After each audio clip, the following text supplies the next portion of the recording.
sahabat cantik. Kita sudah masuk bulan Ramadan nih, bulan puasa yang juga dikatakan bulan penuh berkah. Bulan dimana doa-doa kita insya Allah akan dikabulkan, amin.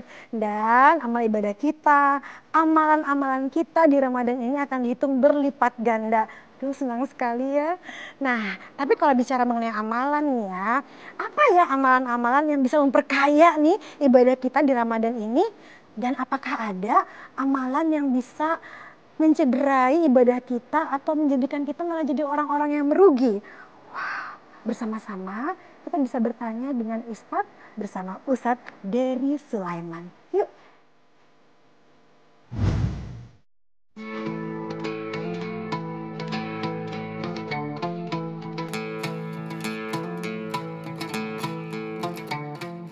Sahabat cantik, nah sekarang Terry sudah bersama Ustadz Dery Sulaiman. Masya Allah, Alhamdulillah. Ramadan, puasa bersama Ustadz langsung banyak pertanyaan-pertanyaan yang inginnya sih ini bermakna, bernilai untuk ibadah kita. Ustadz, Ramadan tuh bulan penuh berkah, bulan kemuliaan. Jadi ada yang bilang jangan sampai rugi ya Ramadan ini, katanya gitu ya Ustadz ya.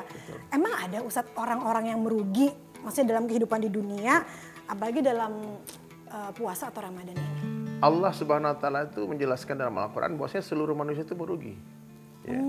Seluruh manusia.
Istiqomah, sabar.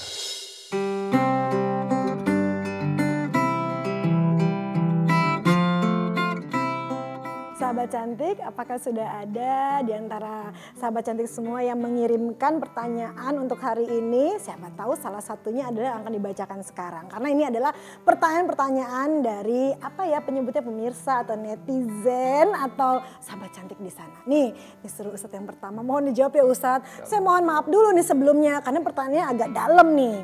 Pertanyaan saya bacakan ya. Kan diawali dengan niat. Nah, boleh tidak jika seorang yang baru mu'alaf atau baru belajar mengenai Islam, berpuasa dan lain-lain, baca niat puasanya pakai bahasa Indonesia. Ini apakah puasanya masih sah? Sebetulnya niat itu di mana? Dalam hati kan? Ya. Ya, Allah Subhanahu Wa Taala itu tahu. Jadi sebagian besar ulama mengatakan tidak ada masalah niat itu hanya dengan bahasa apapun juga. Allah ngerti. Ya. Jadi ada juga yang harus mengatakan dengan bahasa Arab. Tapi kalau orang mu'alaf kan dia belum bisa bahasa Arabnya. Nggak ada masalah, maka terus never ending learning tadi kan. Terus kita belajar, terus kita berjuang.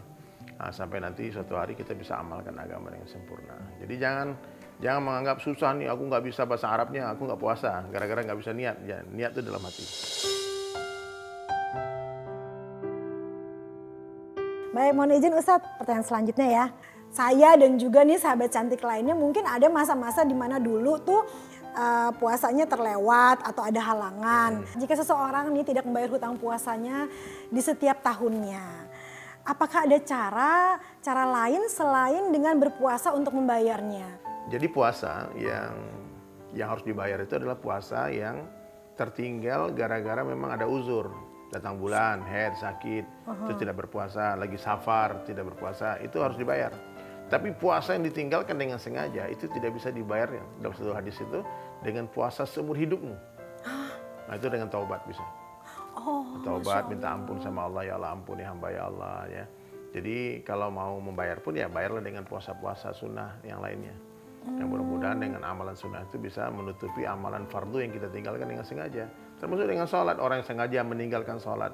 Sengaja, dia sengaja bukan uzur. Maka ditulis namanya di pintu neraka yang harus dilewati. Dia harus bertaubat sungguh-sungguh menangis kepada Allah supaya diampunkan dosa itu. Tapi kalau puasa yang dengan uzur tadi, harus dihitung itu. Setiap tahun kan berapa hari itu kita haidnya. Aku udah 10 tahun gak puasa ketika haid, belum dibayar. Nah, berarti 10 hari, 7 hari kali 10. Aku harus puasa 70 hari itu bayar hutang itu. Masih bisa terdeteksi itu. Allah tuh benar-benar maha Allah pengasih, maha baik, maha taubat minta penyayang ampun ya. aja. Jadi ada gitu solusinya.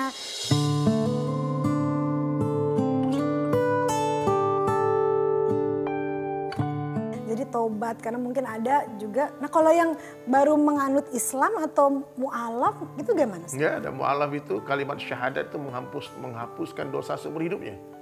Bahkan orang mu'alaf itu semua dosanya diganti dengan pahala. Masya Allah. Bayangkan tuh. Jadi orang paling banyak dosanya lalu dia masuk Islam, nanti dia akan menjadi orang paling banyak pahalanya. Masya Allah, apalagi kalau seandainya mungkin mu'alafnya karena melihat bagaimana indahnya dan bagaimana dapat hidayahnya dari situ, dari kita ya Ustadz ya.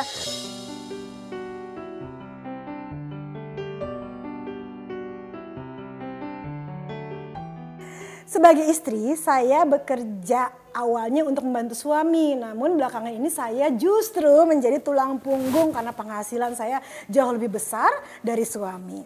Bagaimanakah hukumnya Ustadz? Apakah suami saya berdosa karena melepas tanggung jawabnya? Jika dia berdosa namun tetap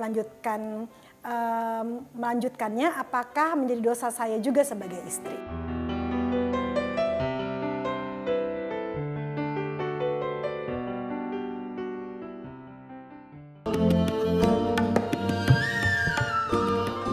Kita lanjutkan pertanyaan masih dari pemirsa, dari sahabat cantik ya.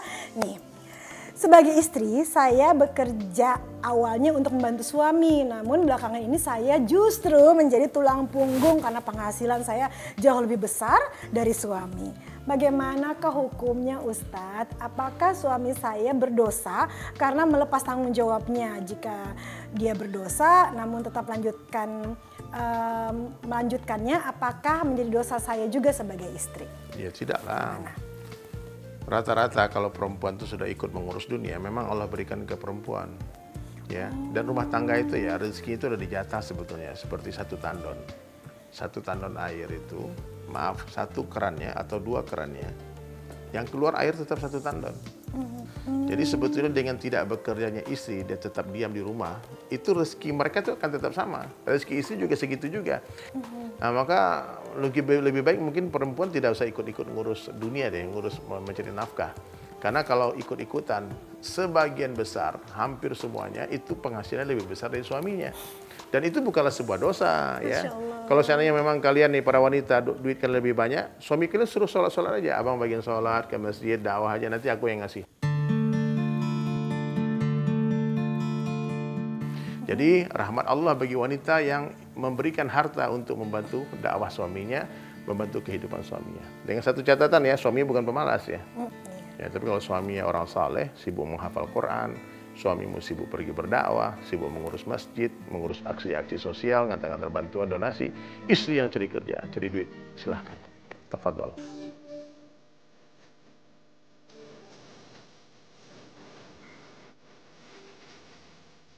Alhamdulillah, itu jadi ada pengaturan juga di situ dengan kondisi yang memang sudah ada seharusnya seperti itu Ustadz ya. Jadi dilihat kondisinya seperti apa, suaminya seperti apa, dan kondisi dari rumah tangga itu seperti apa. Mudah-mudahan terjawab ya sahabat. Ustadz terima kasih banyak ya. Terima kasih semua terjawab dengan baik. Semoga Allah ridho dan kebaikan untuk kita semua di sini. Terima kasih sahabat cantik, sampai bertemu lagi. Wassalamualaikum warahmatullahi wabarakatuh.